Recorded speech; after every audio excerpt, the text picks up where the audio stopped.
नमस्कार दोस्तों, आज हम देखते हैं 2021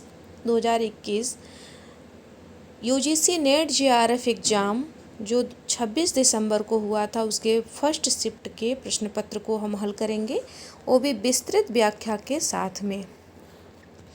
यह पूरे प्रश्न 100 हैं। इनमें 2 अंक के, प्रत्येक प्रश्न कितने अंक के हैं तो 2 अंक के हैं और ये नकारात्मक अंक से नहीं होते हैं। अब हम आगे बढ़ते हैं। पहला प्रश्न क्या है? मैं चाहता हूँ कि साहित्य संबंधी धारणाएं वास्तविक साहित्य में विश्लेषण के आधार पर बनाई जाएं। ये पंक्तियाँ एक साहित्यिक की डायरी के किस प्रकरण से ली गई है? तो ये पंक्तियाँ तीसरा छड़ से ली गई है। व्याख्या हम देख लेते हैं। उपरोक्त पंक्तियाँ एक साहित्यिक की डायरी के तीसरे छड़ प्रकरण नाम से ली गई है। इसके रचनाकार कौन हैं? तो गजानन माधव मुक्तिबोध। गजानन माधव मुक्तिबोध का जन्म कब हुआ था? तो 1917 में। ध्यान रखिएगा, गजानन माधव मुक्तिबोध का जन्म कब हुआ था? तो 1917 में हुआ था। डायरी शब्द एक भ्रम पैदा करता है और यह गलतफहमी भी हो सकती है कि मुक्तिबोध की डायरियां भी तिथिवार डायरियां होंगी, लेकिन वास्तविकता यह है कि यह एक साहित्यिक की डायरी केवल उस स्तंभ का नाम था जिसके अंतर्गत समय समय पर मुक्तिबोध को अनेक प्रश्नों पर विचार करने की छूट न केवल संपादन की ओर से बल्कि स्वयं अपनी ओर से भी होती थी। वसुधा के पहले नागपुर के नया खून साप्ताहिक में वह एक साहित्यिक की डायरी स्तंभ के अंतर्गत कभी अर्ध साहित्यिक और कभी गैर साहित्यिक विषयों पर छोटी छोटी टिप्पणियाँ किया करते थे, जो एक अलग संकलन के रूप में प्रकाशन के लिए प्रस्तावित है। तीसरा छड़ प्रकरण वसुधा में प्रकाशित किस्तों, जो स्वयं में स्वतंत्र निबंध है, को शामिल करने का उद्देश्य यह था कि वे न तो सामयिक टिप्पणियों को साहित्य मानते थे और न साहित्य को सामयिक टिप्पणी वस्तुतः। जैसा कि श्री अदीब ने लिखा है, मुक्तिबोध की डायरी उस सत्य की खोज है जिसके आलोक में कवि अपने अनुभव को सार्वभौमिक अर्थ दे देता है। अब अगली प्रश्न को देखते हैं। तो अगला प्रश्न क्या है? सूची 1 के साथ सूची 2 का मिलान करना है, अर्थात कि एक तरफ काव्य पंक्तियाँ दी गई हैं और एक तरफ काव्य है। मिलन के पल केवल 2-4 विरह के कल्प अपार। ये ध्यान रखिएगा कि मिलन के पल केवल 2-4 विरह के कल्प अपार। ये पंक्ति किससे ली गई है? तो ये पंक्ति है परिवर्तन कविता से। परिवर्तन जो कविता है, ये किसकी है रचना? तो ये सुमित्रानंदन पंत की रचना है। अब हम आगे आते हैं। तुम भूल गए पुरुषत्व मोह में कुछ सत्ता है नारी की, समरसता संबंध बनी अधिकार और अधिकारी की। तो ये जो पंक्ति है, ये किससे ली गई है? तो ये पंक्ति है कामायनी की, कामायनी के इड़ा सर्ग से। कामायनी में कुल कितने सर्ग हैं? तो 15 सर्ग हैं, उसके ईड़ा सर्ग से ली गई है। अगली पंक्ति को हम देखते हैं। सिंधु की निसीमता पर लघु लहर का लास कैसा, दीप लघु सिर पर धरे आलोक का आकाश कैसा। तो यहाँ स्पष्ट है कि ये जो सांद गीत है, महादेवी वर्मा की रचना है सांद गीत, उससे ये ली गई है। उपल वृष्टि हुई तम छा गया, पट गई मही कंकर पात से। ये प्रिय प्रवास से ली गई पंक्ति है। तो अब हम देखते हैं, इसकी विस्तृत व्याख्या भी देख लेते हैं। इसका विकल्प कौन सा सही होगा ये भी ध्यान से देख लेते हैं। तो इसमें हो जाएगा पहला जो विकल्प है वो सही है, 4, 3, 2, 1। अब हम देखते हैं, इसकी विस्तृत व्याख्या भी देख लेते हैं। तो परिवर्तन है, मिलन के पल 2-4 विरह के कल्प अपार।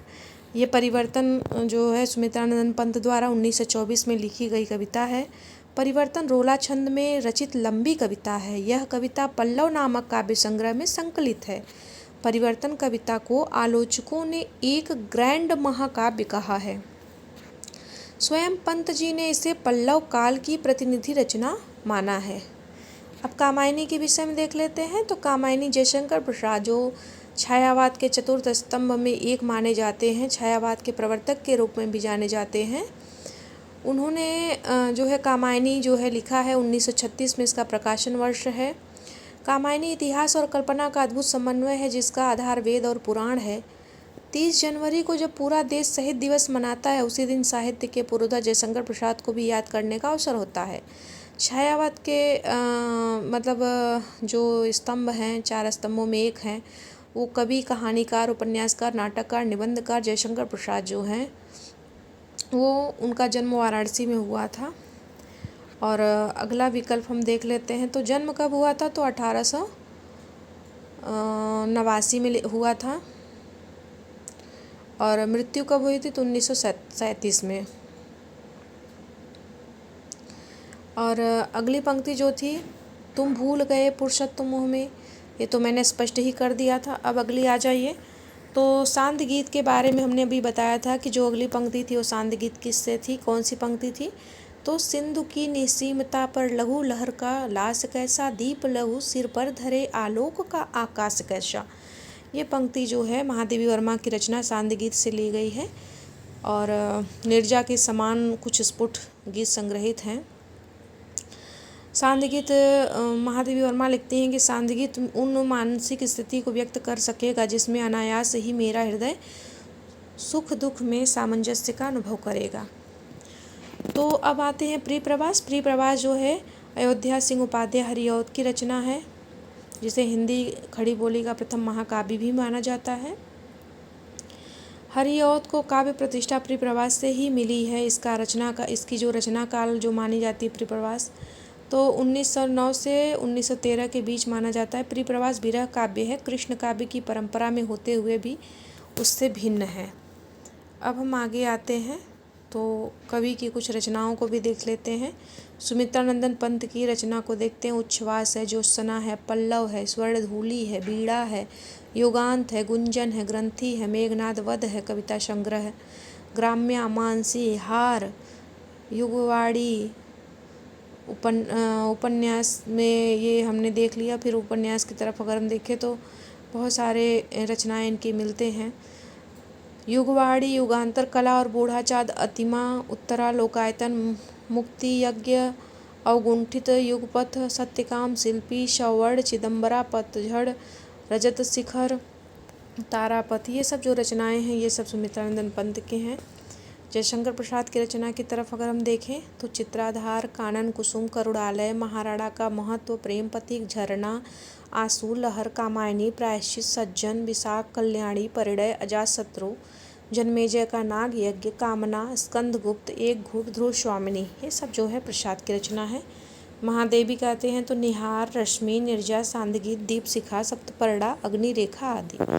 अयोध्या सिंह उपाध्याय हरिऔध की रचना देखते हैं तो प्रिय प्रवास, कवि सम्राट, वैदेही वनवास, और फिर क्या है, रस कलश है, चुपते चौपते हैं, चौखे चौपते हैं, ठेठ हिंदी का ठाठ है।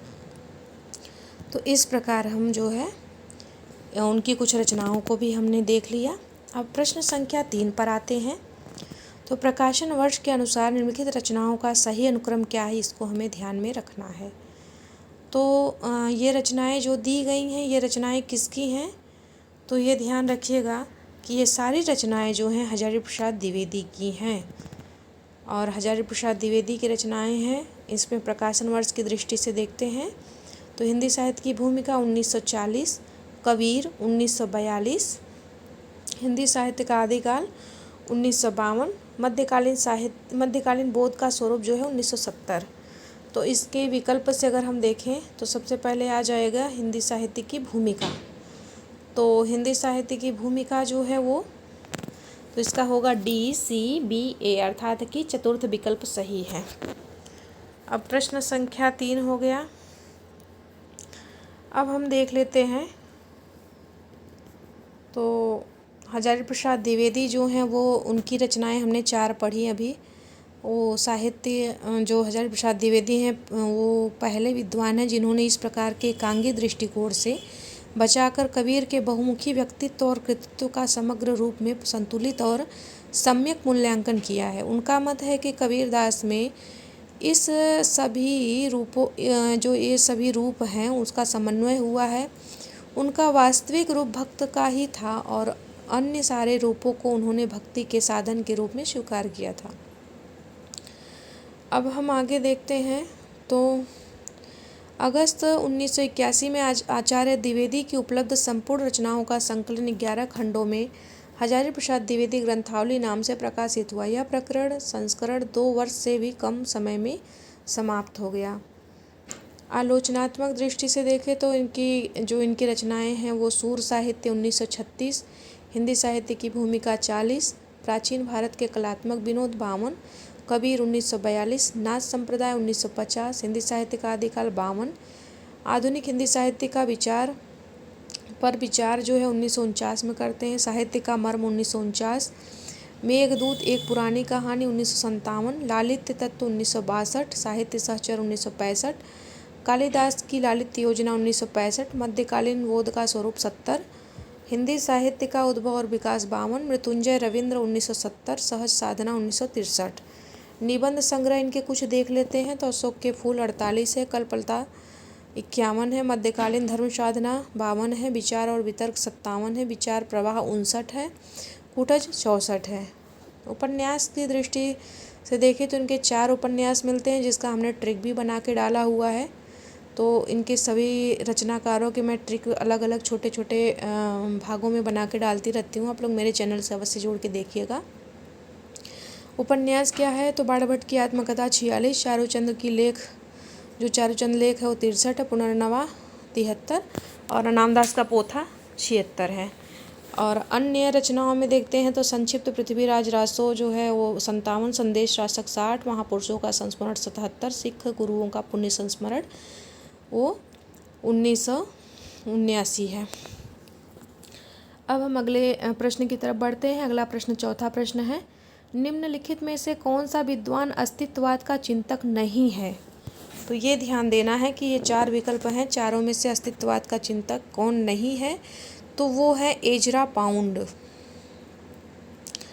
जो एजरा पाउंड है विकल्प नंबर 2 इसमें सही होगा। एजरा पाउंड जो है अस्तित्ववाद का चिंतक नहीं है। 20वीं शताब्दी में सभी प्रमुख साहित्यकारों में एजरा पाउंड जो है सबसे विवादास्पद में एक रहे हैं।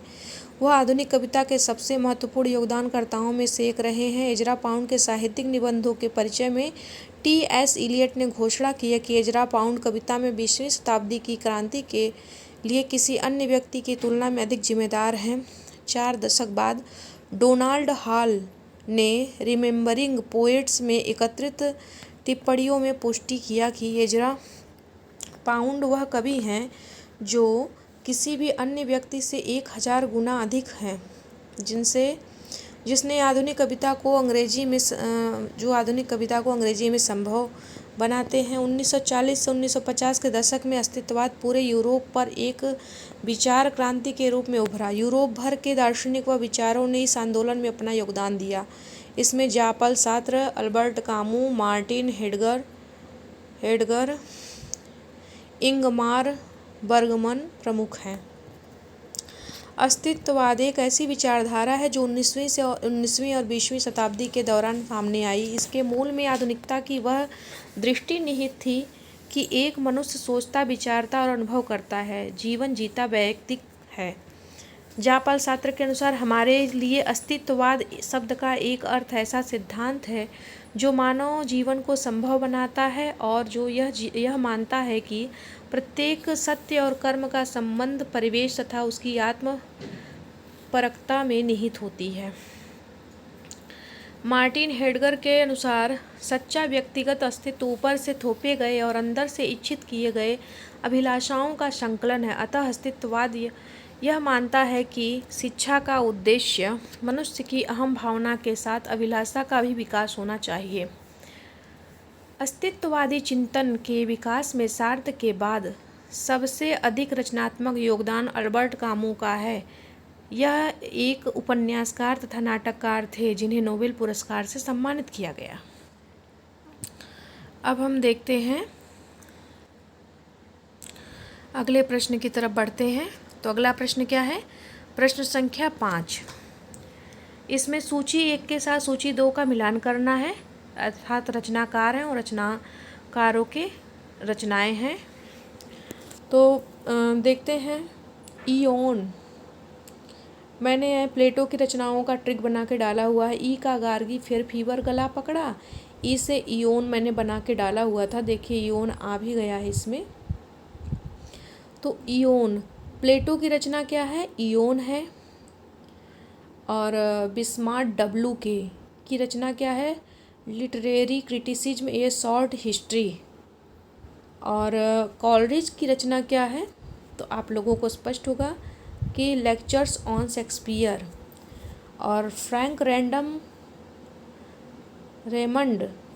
रेमंड लिविस की रचना क्या है? The great tradition. अब इसमें हम देख लेते हैं व्याख्या की दृष्टि से। तो प्लेटो ने 386 ईस्वी यहाँ पे दिया गया पूर्व में इजारन टापू में से वापिस लौटकर अपने शिष्यों की मदद से। प्लेटो के गुरु का क्या नाम था? तो सुकरात था। और प्लेटो के शिष्य का क्या नाम था? तो अरस्तु था। ये जान लीजिएगा, अरस्तु। तो एथेंस में अकादमी खोली जिसे यूरोप का प्रथम विश्वविद्यालय होने का गौरव प्राप्त है। प्लेटो ने अपने जीवन के शेष 40 वर्ष अध्ययन अध्यापन कार्य में व्यतीत किए। प्लेटो की इस अकादमी के कारण एथेंस यूनान का ही नहीं बल्कि सारे यूरोप का बौद्धिक केंद्र बन गया। प्लेटो की अकादमी में गणित और ज्यामिति के अध्ययन पर विशेष जोर दिया जाता है। हम आगे बढ़ते हैं, कॉलरिज की बात करते हैं। तो कॉलरिज का क्या है? कॉलरिज जो है वो 21 अक्टूबर 1772, निधन इनका 25 जुलाई 1834। एक अंग्रेज कवि थे ये कॉलरिज, दार्शनिक व रोमांस लेखक थे जिन्होंने अपने मित्र विलियम वर्ड्सवर्थ के साथ मिलकर इंग्लैंड में रोमांस आंदोलन की शुरुआत की और ले पोएट्स की स्थापना की। वे अपनी कविताओं the rhymes of the ancient mariner और कुबला खान के लिए जाने जाते हैं। F.R. लिविस की वार्ता करें तो ये इनका जन्म 14 जुलाई 1895 में, मृत्यु 14 अप्रैल 1978। 20वीं सदी के शुरुआत से लेकर मध्य तक के एक अंग्रेज साहित्यिक आलोचक थे। उन्होंने अपने अधिकांश करियर के लिए डाउनिंग कॉलेज, कैम्ब्रिज और बाद में यॉर्क विश्वविद्यालय में पढ़ाया। अब अगले देखते हैं। तो इसमें रचनाकारों के जिनका जैसे प्लेटो, कॉलरिज और फ्रैंक रेमंड लिविस की वार्ता की गई है, तो उनकी कुछ रचनाओं को दिया गया है, तो इसको आप लोग देख लीजिएगा अवश्य। रिपब्लिक है, लॉज है, इयोन है, क्रातिलुस है, गोर्गियास है, फिलेबुस है, फेद्रुस है, फिलेबुस, विचार गोष्ठी, नोमोई, पोलितेइया और सिम्पोसियोन। तो ये ध्यान रखिएगा कि ये प्लेटो की रचना है। कॉलरिज की है Biographia Literaria the best land, aids to reflection, church and state, confessions of the inquiring spirit on immunization. तो ये है कॉलरिज की रचना। New bearings in English poetry, revolution, tradition and development in English poetry, the great tradition, Anna Karenina and other essays, Dickens the novelist, the common pursuit, how to teach a reading आदि। ये सब थे Frank Raymond Lewis थे, उनकी बात होती है। अब आते हैं बिम्सार्ट डब्लू के। तो इनकी एक ही रचना मिलती है, लिटरेरी क्रिटिसिज्म ए शॉर्ट हिस्ट्री। अब अगला प्रश्न है प्रश्न संख्या 6, परिंदे संग्रह में संकलित कहानियों की संख्या कितनी है? तो ये ध्यान रखिएगा कि 7 कहानियाँ हैं। परिंदे कहानी संग्रह में निर्मल वर्मा द्वारा रचित जो कहानियों का संग्रह है वो परिंदे कब प्रकाशित हुई थी? तो परिंदे जो है ये 60 की रचना है और इसका प्रथम प्रकाशन जो है 56 में हुआ था, लेकिन ये 60 की रचना है परिंदे। अब हम आगे आते हैं तो जो इसमें 7 कहानियाँ कौन कौन सी हैं, तो अंधेरे में, दूसरा है तीसरा गवाह, तीसरा है डायरी का खेल, चौथा है माया का मर्म, पांचवा है पिक्चर पोस्ट कार्ड, छठा है सितंबर की एक शाम, सातवां है परिंदे। ये परिंदे इस संग्रह की अंतिम कहानी है। निर्मल वर्मा का मुख्य योगदान हिंदी कथा साहित्य के क्षेत्र में वे नई कहानी आंदोलन के हस्ताक्षर माने जाते हैं। 1985 ईस्वी में कब्बे और काला पानी पर उनको साहित्य अकादमी पुरस्कार भी मिला है। निर्मल वर्मा की भाषा शैली में एक ऐसी अनोखी कसावट है जो विचार सूत्र की गहनता को विविध उदाहरणों से रोचक बनाती हुई विषय का विस्तार करती है। शब्द चयन में जटिलता न होते हुए भी उनकी वाक्य रचना में मिश्र और संयुक्त वाक्यों की प्रधानता है। कहीं कहीं पर उन्होंने उर्दू और अंग्रेजी शब्दों का स्वाभाविक प्रयोग किया है, जिससे उनके भाषा शैली में अनेक प्रयोग की झलक मिलती है। अब प्रश्न संख्या आते हैं 7। प्रश्न संख्या 7 क्या है, तो पुरूरवः पुनरस्तं परेहि दुरापनावात इबाहमस्मि। उर्वशी का तृतीय अंक इस बीज भाव पर केंद्रित है। इसका स्रोत है क्या है, तो ये ध्यान रखिएगा, ऋग्वेद। उर्वशी का तृतीय अंक का स्रोत ऋग्वेद है। उर्वशी रामधारी सिंह दिनकर द्वारा रचित एक काव्य नाटक है और यह 1961 ईस्वी में प्रकाशित हुई थी। इस काव्य में दिनकर ने उर्वशी और पुरूरवा के प्राचीन आख्यान को नए अर्थ से जोड़ा तथा जोड़ना चाहा है। इसके लिए 1972 में इन्हें ज्ञानपीठ पुरस्कार मिला था। ऋग्वेद में आई वैदिक संस्कृति की पहली कथा उर्वशी और राजा पुरूरवा की कथा है। इसका काल विद्वानों ने 1600 ईसा पूर्व माना है। साहित्य और पुराण में उर्वशी सौंदर्य की प्रतिमूर्ति थी।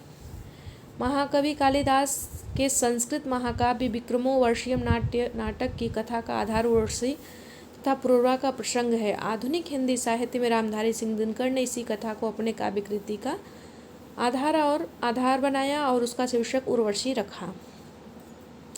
8वां प्रश्न देखते हैं।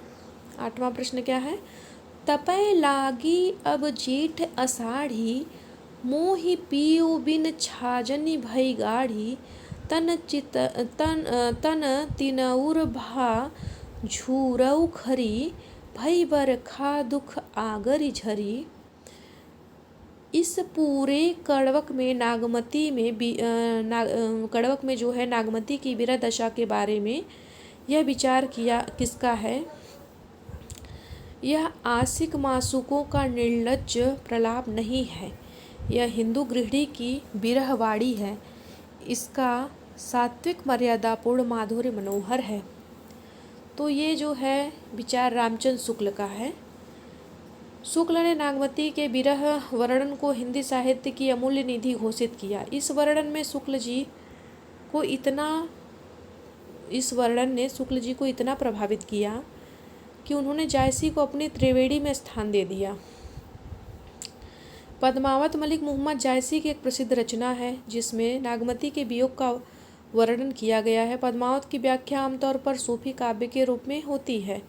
आचार्य रामचंद्र शुक्ल जैसे आलोचकों ने भी पद्मावत के लौकिक प्रेम की अलौकिक व्याख्या करने की कोशिश की है। पद्मावत मूलतः युद्ध और प्रेम की कथा पर प्रतीक है। जायसी के